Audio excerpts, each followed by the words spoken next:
Hello everyone, welcome to my channel. अगर आप हमारे चैनल पे नए हैं तो प्लीज़ हमारे चैनल को सब्सक्राइब कीजिए। सब्सक्राइब करने के बाद इसके साइड में जो बेल आइकन है उस पर प्रेस कीजिए।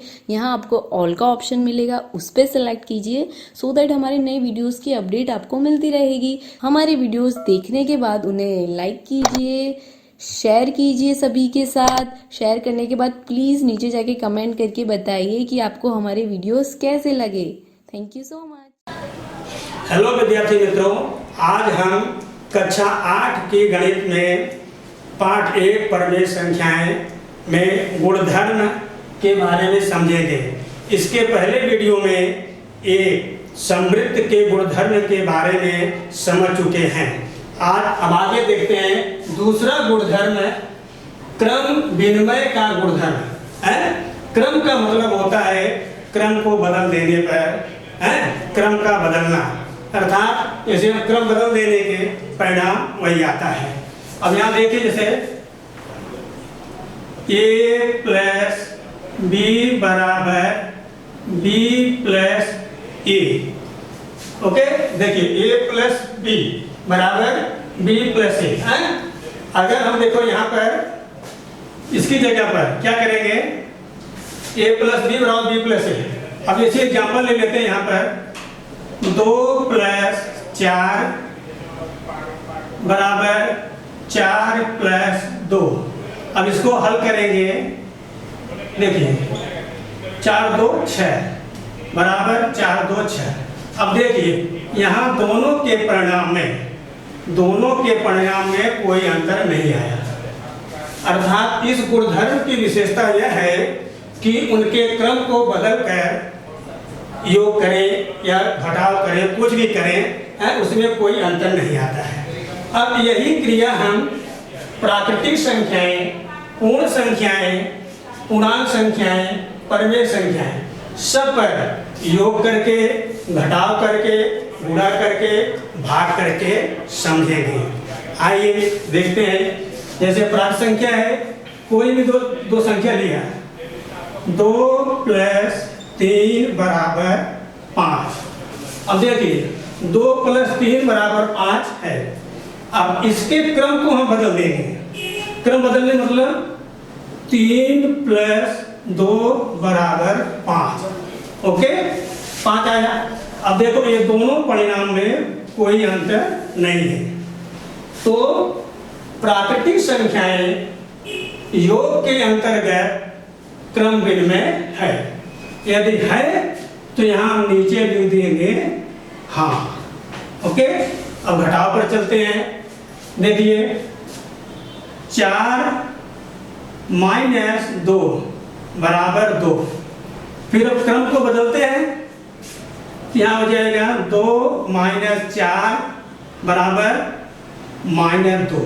अब यहाँ देखिए, यहाँ पर 2 है, यहाँ पर माइनस 2 है, अर्थात इन दोनों के परिणाम में अंतर आ गया। क्या आया? अंतर आया। तो हम कह सकते हैं कि प्राकृतिक संख्याएं घटाव के अंतर्गत क्रम विनिमय नहीं हैं। अगर नहीं है तो लिख देंगे नहीं। ओके, अब आइए गुणा चलते हैं। कोई दो संख्या ले लिए, 3 गुणे 4 बराबर 12। ओके, अब क्रम को बदल दिया, 4 गुणे 3 बराबर 12। अब देखिए इन दोनों परिणाम में कोई अंतर नहीं है, दोनों परिणाम एक आता है। इसलिए हम कह सकते हैं कि प्राकृतिक संख्याएं गुणा के अंतर्गत क्रम विनिमय है तो यहाँ पर लिख देंगे है। अब चलते हैं भाग पर। जैसे 2 भागे 3 बराबर कितना आया? 2 बटे 3, वही आया। फिर उसके बाद जैसे यहाँ लिखे 3 बटे 2 तो बराबर 3 बटे 2 आया, अर्थात 2 में हमने 3 का भाग किया तो 2 बटे 3 आया। 3 में 2 भाग करेंगे तो 3/2 आया, अर्थात दोनों के परिणाम में अंतर आता है। ओके, अब यहाँ इसलिए कह सकते हैं कि प्राकृतिक संख्याएं भाग के अंतर्गत क्रम भिन्न में नहीं है। नहीं है, यहाँ लिख देंगे नहीं। ओके, अब आइए पूर्ण संख्याएं देखते हैं। कोई भी 2 संख्या लीजिए, जैसे 3 + 4 = 7। क्रम बदल देने से 4 + 3 = 7। देखिए, क्रम बदल देने पर हमने योग किया तो योग बराबर आया, दोनों के परिणाम में कोई अंतर नहीं आया है। इसलिए हम कह सकते हैं कि पूर्णांक संख्याएं योग के अंतर्गत क्रम भिन्न में हैं। यदि हैं तो लिख देंगे हाँ। ओके, अब आइए घटाव कर, जैसे 4 - 1 = 3। अब इसके क्रम को हम बदल दे रहे हैं, 1 - 4 तो बराबर क्या उत्तर आया, -3। अब देखिए दोनों के परिणाम में अंतर आ गया। जब अंतर आ गया तो वह उसके गुणधर्म पर लागू नहीं होता है। इसलिए हम कह सकते हैं कि पूर्ण संख्याएं घटाव के अंतर्गत क्रम भिन्न में नहीं है। नहीं है तो लिख देंगे नहीं। ओके, अब गुणा पर चलते हैं, जैसे 4 × 5 = 20। अब क्रम को हम बदलेंगे हैं, तो 5 × 4 = 20। अब देखिए दोनों बार गुणा किया गया है, दोनों में परिणाम एक ही आया है। तो पूर्ण संख्याएं गुणा के अंतर्गत समृद्ध, गुणा के अंतर्गत क्रम भिन्न में हैं तो यहाँ लिख देंगे हाँ। अब भाग में देखते हैं, यहाँ जैसे बटे और भाग दोनों एक होता है, हम भाग करके बता दे रहे हैं। जैसे 4 / 2 तो बराबर क्या आता है, 2। ओके, अगर हम 2 में 4 भाग कर बदल देंगे, 2 / 4 तो बराबर क्या आएगा, 1/2 आएगा। देख रहे हो क्या आएगा, 1/2 आएगा। अब दोनों के परिणाम में अंतर आ रहा है? तो पूर्ण संख्याएं भाग के अंतर्गत क्रम भिन्न में नहीं है। अब आइए पूर्णांक संख्याएं देखते हैं। कोई भी 2 संख्या ले लीजिए, चलो सब में प्लस इसमें माइनस ले रहे हैं, जैसे -5 + -4 बराबर क्या आया, -9। ये सबको मालूम है कि माइनस माइनस अगर दोनों चिन्ह माइनस है तो जुड़ जाता है। चिन्ह क्या आता है, माइनस रहता है तो माइनस आता है, प्लस रहता है तो प्लस आता है। अब क्रम को चेंज कर देंगे तो -4 + -5 बराबर तो भी कितना आया, -9। दोनों परिणाम समान आए हैं। ओके, तो हम कह सकते हैं कि पूर्णांक संख्याएं योग के अंतर्गत क्रम भिन्न में हैं तो यहाँ लिख देंगे हैं। ओके, अब आइए यहाँ लिखते हैं, चलते हैं घटाव पर। कोई संख्या ले लो, जैसे 4 - 6 बराबर क्या आया, -6 आता है। Okay, wrong, sorry. जैसे 4 - 2 = 2 आया।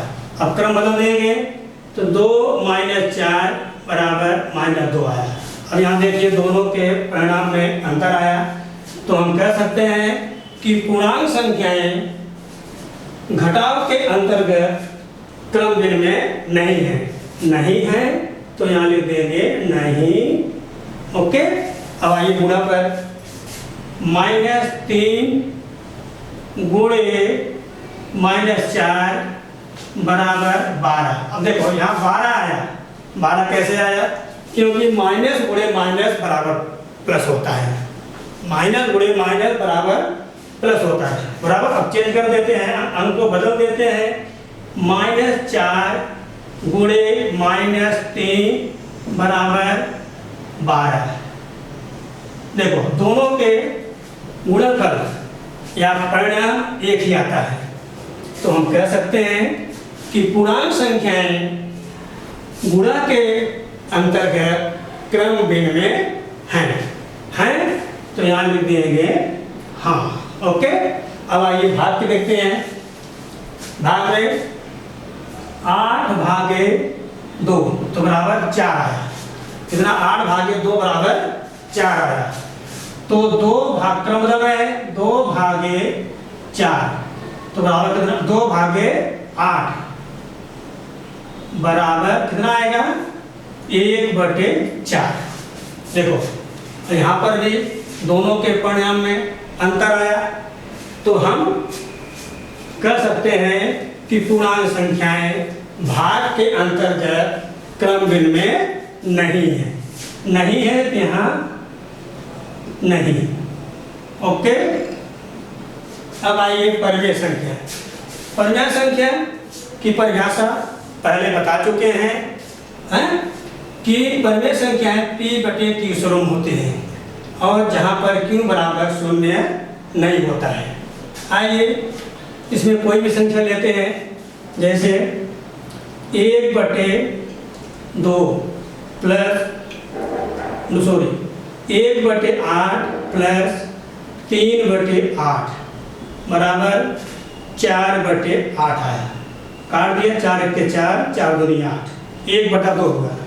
अगर इसी को क्रम को बदल देंगे, जैसे 3/8 प्लस 1/8 बराबर कितना आएगा कि 4/8 काट देंगे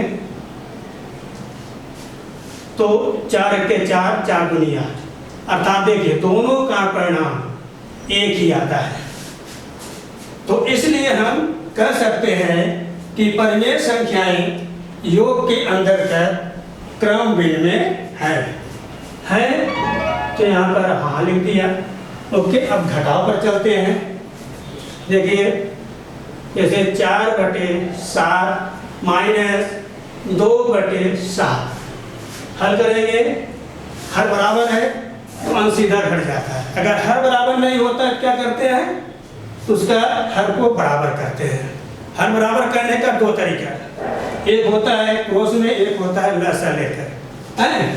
चलिए कितना 4 में 2 गए 2/7, अब क्रम बदल देंगे है 2/7 माइनस 4/7 बराबर हल करेंगे तो -2/7। देखिए अब यहाँ पर दोनों परिणाम में अंतर आता है। ओके, तो हम कह सकते हैं कि परिमेय संख्याएं घटाव के अंतर्गत क्रम भिन्न में नहीं है तो यहाँ पर लिख देंगे नहीं। अब आइए गुणा में, जैसे 3/4 गुणे 2/4, अब हल करेंगे 3 दूनी 6, 6/4 आया। दूसरे क्रम में करेंगे 2/4 गुणे 3/4, 3 दूनी 6, 6/4। देखो दोनों का परिणाम एक ही आया, इसलिए हम कह सकते हैं कि परिमेय संख्याएं गुणा के अंतर्गत क्रम भिन्न में हैं तो यहाँ पर हाँ। अब भाग क्या देखते हैं। भाग में क्या करें, जैसे देखो 2/4 भागे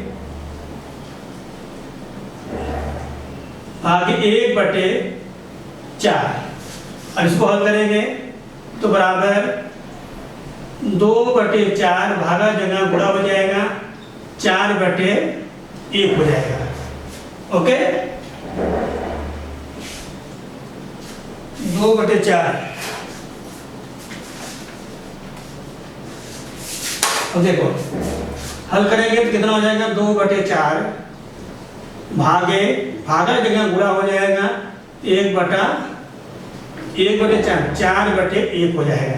अब हल करेंगे 4 दूनी 8, 4 दूनी 8, 8/4 आएगा। काट देंगे 4 × 4 4 दूनी 8, इसका उत्तर कितना है 2 आया।